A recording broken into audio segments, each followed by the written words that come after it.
Hey, everybody, welcome back to the Centerville Grace podcast. I don't think there's another one, is there, Dusty? There's just The this one, this right? is the it's like the Ohio State University. Man, we're so glad that you're tuning back in. And if this is your first time, my name is Dave Holmes. I'm the lead pastor here at Centerville Grace. And with me, I have. Dusty Sturck, also one of the pastors on staff at Centerville Grace. Awesome. And if you noticed, if you're watching this, we are not in the studio today. We are Zooming. And Pastor Tony cannot be here with us. Something came up, a little bit of emergency, but everyone's fine. And we're just going to go without him. So we're going to miss him. But there's still a lot of good content that he shared on Sunday that we want to talk about and kind of digest and parse with all of you. So Dusty, how was the week? What's some highlights that happened with you over the course of this last 7 days? Yeah, man, we're kind of in the middle of the best days of summer right now. So Yeah, while we haven't taken a vacation in a little while, but this is that time of the year where we kind of start making every day a vacation. So we've hung out a little bit at the swimming pool. The best thing about a pool is having a friend that has a pool and not having to have one yourself and maintain it. So we spent some days at the pool. Spent a little time DJing this week, which is always fun. Just get outdoors for a few hours and just, kind of let loose a little bit and just have some musical fun. But aside from that, man, it's just been a really good sunny week. How about you? Yeah, I echo those sentiments. Going to the pool with the boys. We have a pool in our neighborhood, and so that's the next best thing. If you don't have a friend, we have just a community pool, and we've been enjoying that in the evenings. We kind of go when everybody else doesn't, and so we almost have the pool to ourselves in the evening. So it's been great. But I think my personal highlight was certainly the movie night on Sunday night. That was so much fun. Pastor Tony, dressed up as Mario, and I got to dress up as Luigi. I still have some of my Which was costume perfect. here. So if you missed the movie night, this is what you missed. A little bit of that going on, and it was a lot of fun.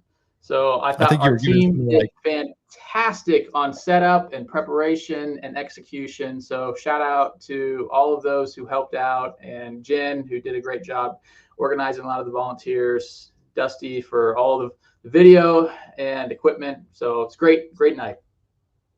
Yeah, can we hear some of the Italian accent that you were given as Oh Luigi? man. Or no? Hey, I'm a Luigi. I'm gonna win. So That's the one. the kids loved it. It was a blast, and can't wait to do the next one. So that one's actually coming up. It's going to be sneaky on us. It's going to come up quick. August, was it 11th? I think. Yeah, Coming up. I think that's the right date, and we're watching the movie Migration to close out the Yeah. summer.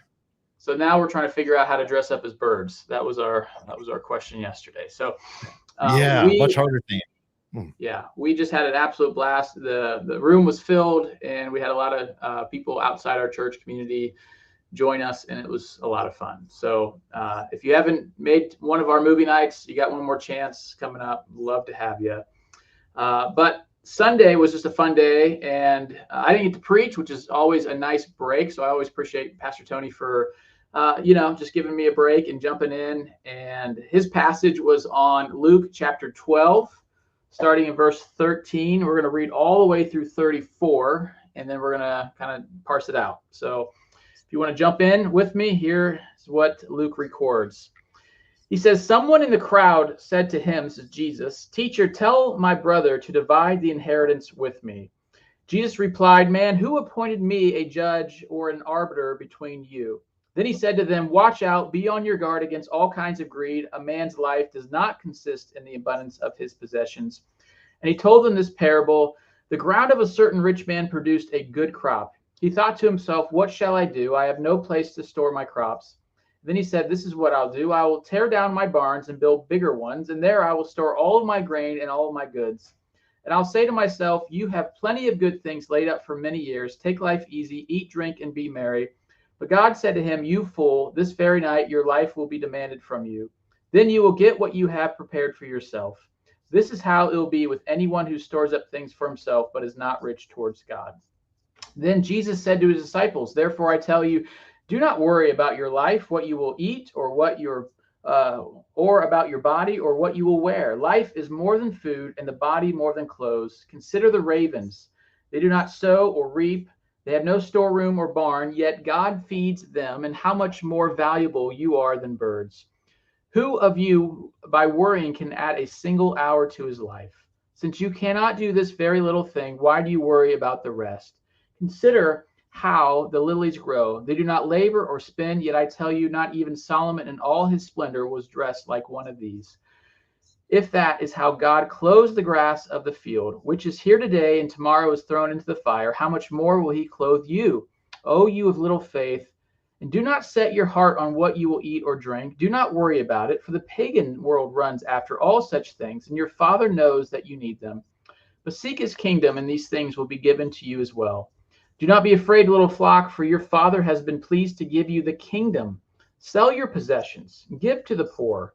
Provide purses for yourselves that will not wear out, a treasure in heaven that will not be exhausted, where no thief comes near, no moth destroys. For where your treasure is, there your heart will be also.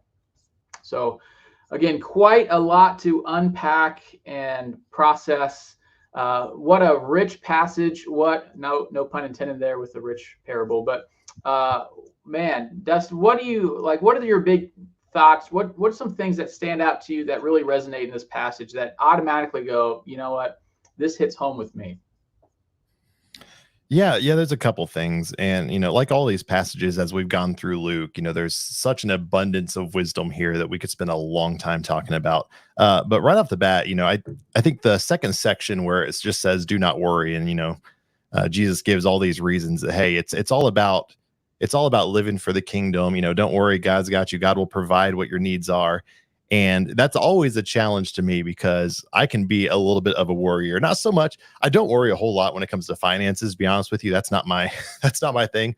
But I am a little bit pessimistic sometimes about just worrying, okay, are we prepared in case something like this happens? How are we going to deal with it if something like this happens? So just that entire section where, he says, hey, if God clothes the sparrows, and he talks about the lilies of the field. He's basically saying, hey, it's not worth living your life constantly worrying about if you will have your needs provided to you. And I know that's an easy thing for us to say in suburbia, suburbia Ohio, as I call it, because a lot of us are just used to kind of being independent and taking care of ourselves, which is one of the hardest things about trying to live with a kingdom mindset in the middle of a lot of people that really have their needs met, I'd say a good chunk of the time. But I think the worry is a universal thing for all of us, because a lot of times we store up things, whether it's finances, whether it's, friends, whether it's just resources, because we're trying to mitigate ourselves from risk and from harm. And Jesus is saying, hey, your life's going to be a whole lot more valuable if you actually live with the kingdom mindset and then really learn how to trust in God. Yeah, I just think I have to remember who is saying this, and it's Jesus. And what did he have in his possession category? Like, how many belongings did Jesus have? How much money did Jesus have? And the answer is, like, he had his clothes, and that's about it. Like, that's it. And so it's refreshing. I'm not getting a sermon from a guy who's on stage that's, dressed to the nines and he's going to leave on his jet plane afterwards, like, don't worry about money. It's just quite the opposite. Here's a guy who's living this out every day of a complete obedience, complete trust, and seems to be working out for him. So that's something to remember. But I love I think it's almost a juxtaposition, right, of these two stories, or two passages, where the first is this parable of the rich fool, and he's taking life easy. Everything is going well for him, and he's taking life easy, and it's like no worries. Like, he's carefree. I'm good, I'll just build bigger barns, and I'm set for life. Take life easy, eat, drink, and be merry. And the other story is Jesus turns to the disciples and says, hey, don't worry. Like, don't hold on to things, too much, and don't be full of worry. One guy's carefree, and here maybe the disciples are full of worry. And just both of these are not the way to life. Both of these are not, where you find the fullness of life. And I love that, because I think that can be either one of us, right? We could have too much, and a lot of us in America have too much, or we could be holding on to worry and like, where's the next meal going to be coming from? And Jesus says, don't worry about that either. So I like that. Yeah, it's really rich. And then you're absolutely right about the tension between those two things because, I have like, if I'm just going to be really brutally honest, I have a love-hate relationship when it comes to, financial planning and all this stuff and like how much is enough and what should we do? Where's the line of responsibility versus, making sure that we're being generous, but I don't want to be so generous that I'm, making poor financial choices. And, I think some of that's probably built into our personalities, right?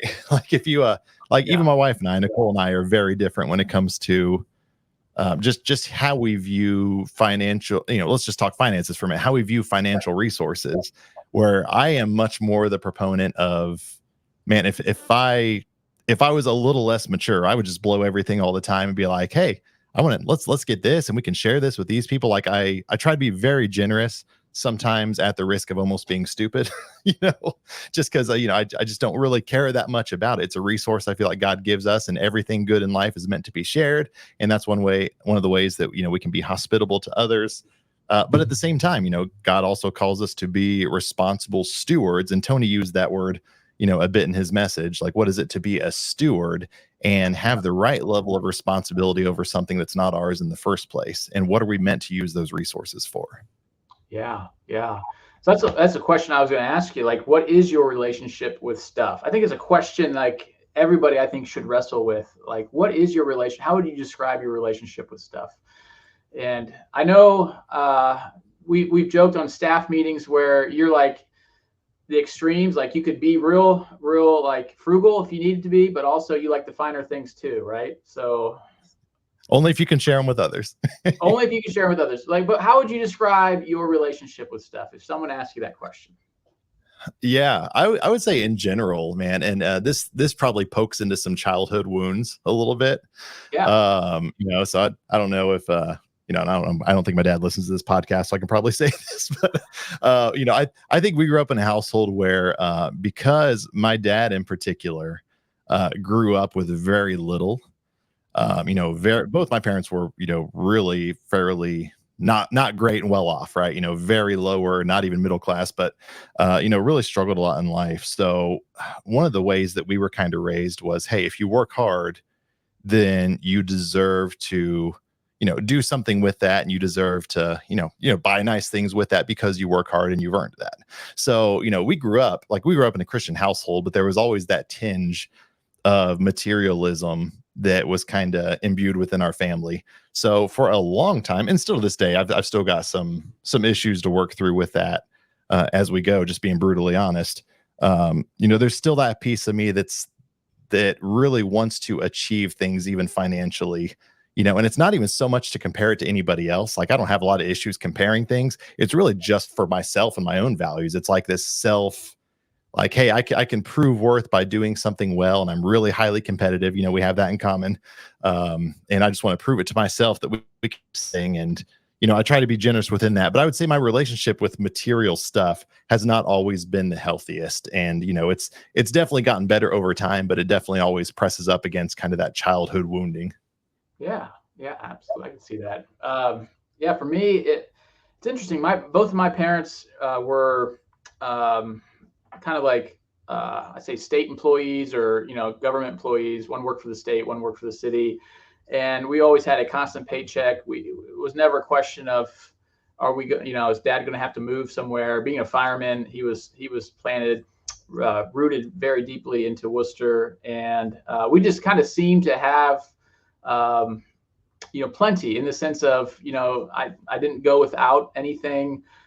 We lived in a city where it wasn't like Centerville. It wasn't as affluent as Centerville. And so not everyone was driving, Mercedes and Corvettes and all those kind of things. So there was just never stuff was like, I just didn't have a big desire to have a lot of stuff, need a lot of stuff. So I think that's carried over, thankfully, into being a pastor now. And stuff is not a big deal. But yet now as a parent, I want to provide all the stuff for my kids and who are living in Centerville area, and they see everybody else with all this stuff, and it's like, well, why can't we have stuff? And so that's the tension I think I have to manage, providing, what am I going to provide for my kids? How much am I going to say yes? Beth and I always have this tension of, should we give them this? Should we not? Should we make them earn it more? How much, to bring stuff into the equation. So it's a tension to manage, I think, for everybody, right? As far as, that's the question. Another question I had is like, how much is too much? Yeah. And that's one that, I was joking with a couple of people about, we were talking about the Dave Ramsey mindset, right? And I know, we were talking about offering financial peace. And I think that there's an amazing, that is an amazing program for people that really teaches people how to manage money well. But I also have a little bit of that love-hate relationship with the tension of what is the purpose of us living our lives? Is it to be as financially well off as possible as the end game? Because within that, there's comfort, and maybe we can be optimally generous if we're comfortable. But it rubs up against the tension of what Jesus says in passages like this. It's like, man, what is, it's always going to be a tension to manage, it seems like. And it's like, okay, enough to do generous things and to make sure we know we are stewarding God's resources because they're not ours to begin with. But not so much that we're storing up our own, like, I don't believe God's desire is for us all to become millionaires, right? I don't see that in scripture.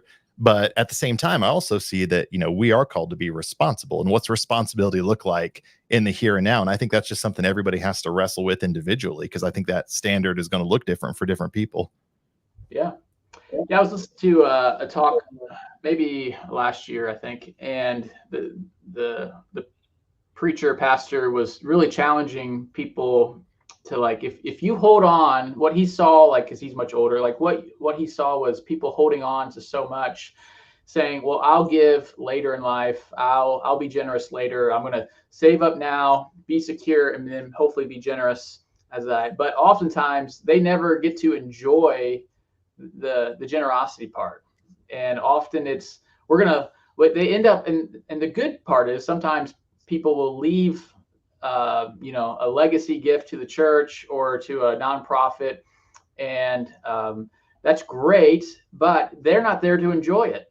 They're already gone. So his point is, if you're planning on getting, like, why not give it now instead of later, and enjoy it, watch the fruit of it, and be a part of that. So that was challenging to me too, because we want to save, we want to have security, and we hope that we'll be generous at some point with all that we have collected. But as Jesus warns, like, you just never know when that day is going to come. So why not enjoy giving now and make sure your money goes where you want it to go? Yeah, that's a great point, because there is joy in generosity, right? It's one of the biggest ways to experience joy is to learn how to give things away and to bless others. And that's the way we're called to live, man. I love that. And not just keep waiting until I'll be better off when I'm, retirement age and I don't have kids that I'm paying basically mortgages for just to keep them in daycare during the day, like those life phases all play into, everything. And we're, like, for us personally, we're in a really expensive life stage right now with where the kids are, and especially in the summers, and childcare is a real thing. We don't go on nearly as many dates as we'd like to, just because it's so hard, and it just gets so expensive, even just to go out to dinner. Right. Yeah. Like, it's not worth paying a babysitter, $80, then going and spending everything's like $100 now. If you go to McDonald's, it's like 30, anymore. It's wild. So we get really good at cooking at home, but it's a life phase though. That phase doesn't last forever. And, we're talking about, okay, how, as we exit this and the kids go back to school and we're almost out of the preschool stage, and, our kids go to public school, which is super cheap. We just pay for it out of our property taxes, then what can we do with that, and how can we bless others with some of those freed up resources? Yeah. So at the beginning of this whole discussion starts off with a guy going to Jesus saying, tell my brother to divide the inheritance with me. So stuff was getting in the way of his brother's relationship with this guy. Like, him and his brother are at odds with each other. At least one is at the odds with one over stuff. Can you think of a time that you were at odds with somebody, that stuff got in the way? Whether, I know, are you the only child, right? No, I've got a sister. Oh, you got and a sister. half Okay. brother. Did you ever have any of this going on in sibling? We did. I was the baby of the family, so I probably was the benefactor of more of the stuff and more of the freedoms than she was. Right, right, right. The first child's always the guarded, protected one. Second one's always the spoiled, and probably gets away with a lot more kind of stuff. So I would say she probably had more issues with me in that regard than I ever had with her, because I was probably more than likely the benefactor. Yeah. Well, I remember very vividly still my brother and I fighting over, and this is going to really date me, a VCR that my brother got. He got Dude, a I love brand new VCRs. VCR. Are so awesome. Oh. And I did not get that for Christmas. He did get it for Christmas, and so I wanted to use it from time to time. And whoo, boy, we had quite the argument, quite the blow up. He would not let me use it, and I still am a little bit bitter over that. So, Oh man, yeah, and that's what happens. Stuff can get in the way, and unfortunately, marriages today, like that's is that number one still as far as causes for divorce, finances? Yeah, I think finance, at least according, last time I looked at it, I don't know if that's changed or not, but you get into like, prenuptial agreements being a very regular thing now. It's like, hey, if this doesn't work out, and we might be assuming it won't, how are we going to make sure we divide things, amicably between the two of us, which is a sad statement in and of itself on just where we are in society. But yeah. Yeah. All right. So this leads me to a theological question I wanted to bounce off you with Okay. Jesus talking about, basically, hey, look at the birds, they're taken care of. Look at the fields, they're taken care of. Do you see this passage as Jesus promising to meet all of our physical needs here on earth? I don't think so. Okay. Right.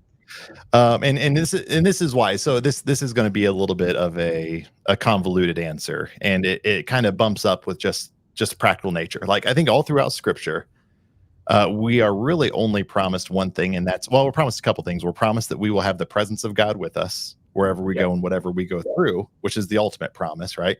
Like, we're not promised to have an easy life, and we're not promised that we're going to be free of persecution. We're not promised that things are going to go really well just because we follow Christ. In fact, the Bible kind of usually points to the opposite, right? Because in this life you will have trouble. So it's like, that's the promise. So, I think when I read a passage like that, the first thing I think of is like, yeah, that's been true in my life, but I know some people that maybe they would say that's not been true in theirs, right? You think of people that, might not have a home to go to. You think of people that are really struggling, barely making ends meet. And I think, they might see a passage like this and point to and be like, well, I see, like, where's the fairness in this person over here having all their needs met plus a whole bunch they clearly don't need, and I'm over here really struggling.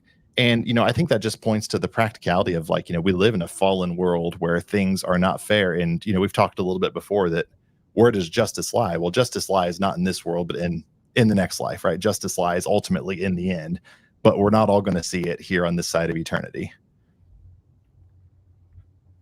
So I don't know. I for us, we do need to absolutely trust in God, and that's the practice for us. But it doesn't mean that some people aren't going to have it easier than others. Yeah. So when you read the passages like, look at the lilies of the field and see how much they're clothed, how much more will He clothe you? Do you see that as clothing you now in the present world, or clothing you now, or clothing you in the future afterlife? Yeah, I mean, I probably look more to that second view of the, once again, it falls in line with where we ultimately are going. We only have the promise of the presence of God with us, and then we have the promise of the gift of God for eternity for those that follow Christ and accept Him. So, everything has that ultimate end game to it. And I think the world we live in, we just have to recognize that it's a fallen world, right? We don't see justice the way we want to. Things are not fair across the board. Some people struggle, some people don't. Sometimes the people that seem to have the most seem to be the most evil people. Don't know why it works that way. It just is. So I think that's the ultimate promise, is looking to eternity. And when you think about it, the time that we are here on this earth is just a drop in the bucket anyways, in the grand scheme of things. So it's what our existence is right now. But, long term, we're just a drop in the bucket. And I think, the long term is going to be God will perfectly take care of us. We will get to spend eternity with Him. And that's the promise. Yeah. So this really kind of touches on the prosperity gospel that we constantly hear from different pastors and writers in American Christianity. How Let me ask you this question: how do we keep from going prosperity gospel on things like verse 31, where he says, "Seek first the kingdom, and all these things." And what was the things that he was talking about? I think it was the eating and wearing and food and drink. All these things will be provided for you, given to you as well. How do we keep from leaning into the prosperity gospel, or keep from entering into that mindset when we read verses like that? Yeah, I mean, I think the prosperity gospel idea really is all about the here and now, right? It's like, hey, we've seen the commercials, like, so if you send $100 right now in faith, we're going to call that faith seed money, and God's going to bless you. And I think we could find testimony after testimony of somebody who wrote that last $100 check, wiped out their bank account, and may not have seen any blessing from that, and we just made somebody a little bit richer on the other end. I think timing really does play a huge role in that. That's one of the only ways I really know how to interpret that well, and I'd love to do some more study on that, because admittedly I haven't done a ton on that to really dig into it. But I think that it all comes back to the word kingdom, right? So when we're looking at things with a kingdom mindset, that's where I wrap my theology, right? I wrap my theology around kingdom theology. That's kind of where I live and die. You go scroll all the way down to verse 34, where your treasure is, there your heart will be also. And even before that, what is the place where the thief doesn't come near and the moth doesn't destroy? Well, that's not talking about this world. That's projecting into where eternity lies. And I think that's always the promises. That's the ultimate end. That's the ultimate justice. And, prosperity is not something that we're promised. And I still stand back on. I think the one thing that we're actually promised more than prosperity in Scripture, if you're going to be honest with it, is probably persecution and trouble. Yeah, I agree. Yep, I totally agree. I just think we often, though, in American Christianity, because we have it so well, and because God has provided so abundantly in our country, that we can easily think that God owes us and will continue to always provide for us. And I just don't see the promise like that. I don't see it in here as far as present day will feed everything. If there are, and this is the thing, if there are Christians going hungry in the world, especially Christians going hungry, whose job is it to take care of them? I would argue it's our job. Like, God works through his people, and are we making sure that people are not going hungry and getting the clothes that they need? So that's why I think. Oh, go ahead. I was going to say, I know we got a little delay here, but I was going to say, I think the reason that, you can say whatever you want. I'm not going to get political by any means, at least not on this podcast, right? But there's a reason that, governments step into places where the church should have stepped in already. It's because the church wasn't doing it the way that we really should have been doing it. If the church was living out its mission fully, I don't think you really need any government programs. And that's not a statement on the government. That's just a matter of, man, it's a bummer that we haven't lived into that in the way that I think we've been called to. That, they're like, man, we are, like, churches are community centers, they are hospitals, they're also amazing places of faith. They're places that, should be the hope and light of the world. And, I think sometimes, especially in the West, we've spent more time with a lot of our churches building up our own castle and kingdom, sometimes at the expense of what's really going on around us, even in the communities that we serve in. So I think there's always a challenge there to, man, what's the felt need around you? And, it's not where does the church intersect with the government, but it's what is the church called to do, and how can we step in creative ways? Yep. Again, that's why if you are newer to our church, the Happy Church is one of our sister churches that is one of the poorest counties in all of America. And we love being able to work with them and support their efforts of feeding, clothing, equipping, just doing life with people who have very little and who are stuck in a cycle of poverty and addiction and other things that go along with poverty. So Tony wrapped kind of things up with this idea of surrender. I don't know when you were listening to that, what came to mind for you, but what does that look like in your life? What does surrender look like in 2024 for Dusty Stirk? Oh gosh. I mean, it's every area of life, right?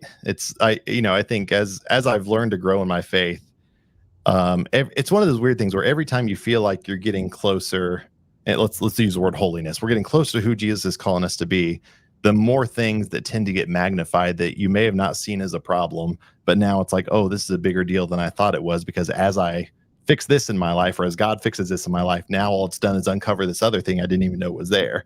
And it almost seems like it's that phenomenon where it almost seems like you feel like you're getting worse over time, because the smaller and smaller things are getting uncovered and you're getting convicted over those things. So, Yeah. surrender, I think it's just an ever evolving process, at least on this side of eternity. And, part of sanctification is learning how to surrender in the areas that God's calling you. And something that may not sit on your conscience poorly today may be different tomorrow as God works on those areas of your life.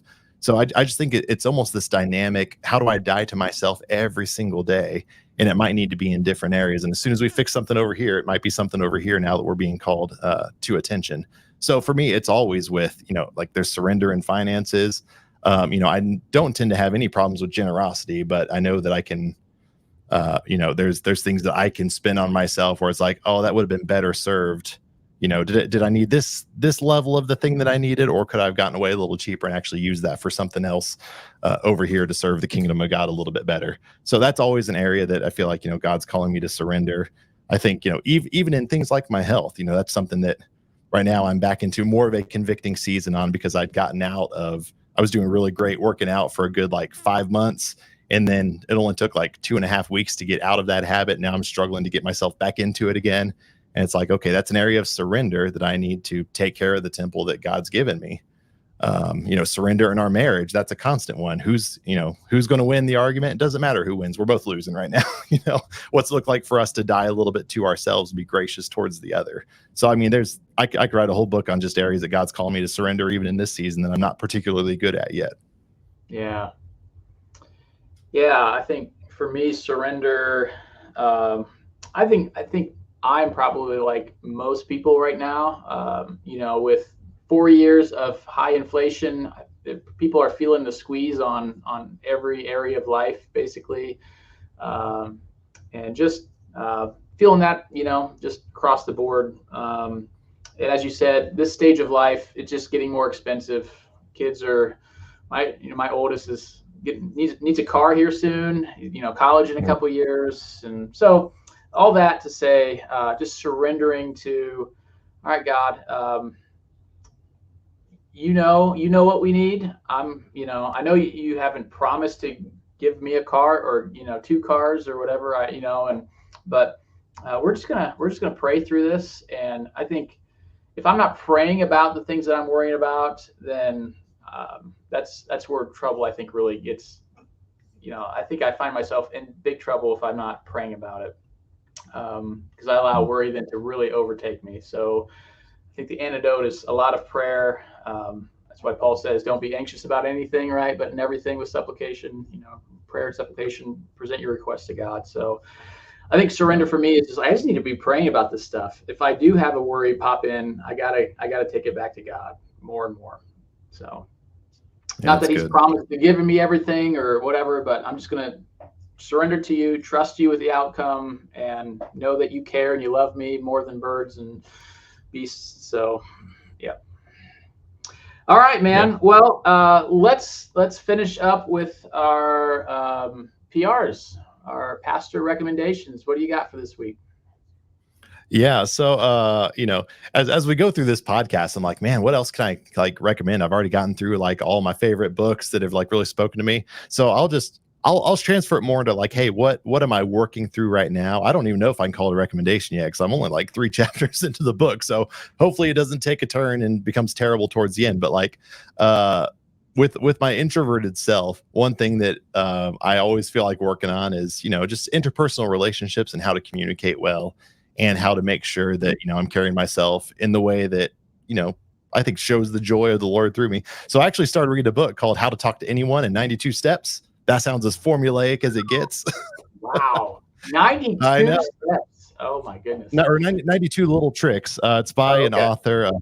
Her name is Lael. It's Leil. I think that's how you say it. Loudon.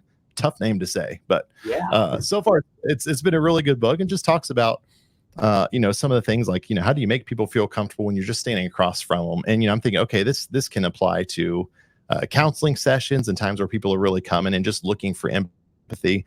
And sometimes it's as simple as making sure that, our faces communicate that, even what our hearts already feel, but sometimes our faces don't always do it. So I think, that more of us introverts probably tend to have more of that problem of just making sure that we're always communicating the right thing visually. And, I'm really bad at small talk, so it gives me some good tips and tricks in there of just how to shoot the breeze with people, which goes against my nature of just trying to go as deep as possible, as quickly as possible. But I'm working through it. So that's my PR for this week, but I'm not finished with it yet.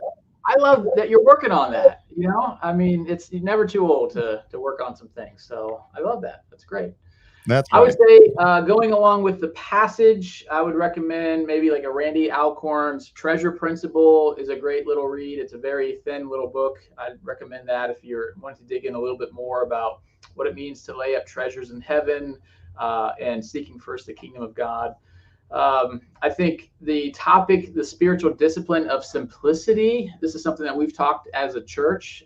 Last year, we did a series, I believe, on that. But John Mark Comer and Richard Foster have a lot of good stuff. So just Google those names with simplicity. But I think that is a good spiritual practice if you're looking to, if stuff is in your life, and if it has your heart, if it's owning you more than you own your stuff, then just the practice of simplicity is a great way of finding a lot of freedom with your stuff. So, all right. Well, that is it. Thanks so much, Dusty, for joining me today. Thanks for everyone listening online and on YouTube and Facebook. And as always, if you liked what you heard, the best compliment you can give is to hit the like button or subscribe button. And we look forward to being back in the station. What do we call that room? Studio. Our real studio. The real studio next week with all three of us. And hope you have a great rest of your week. And we'll see you hopefully on church on Sunday. Take care, everybody. Bye-bye.